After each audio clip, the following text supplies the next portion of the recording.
Walang nanonood sa'yo? Walang nag-share ng mga post mo? Konti lang ang viewers mo sa tuwing nagde-live ka? Hindi ka sinusuportahan ng mga kamag-anak mo?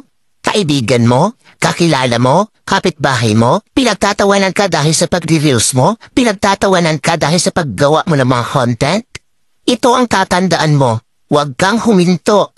Huwag kang susuko. Huwag kang papaapekto sa sasabihin ng ibang tao tungkol sa'yo.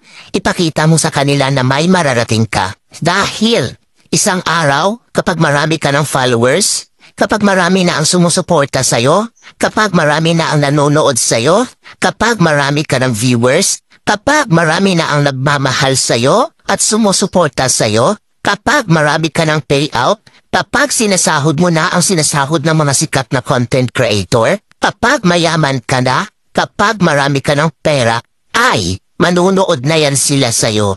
Sila na ang kusang lalapit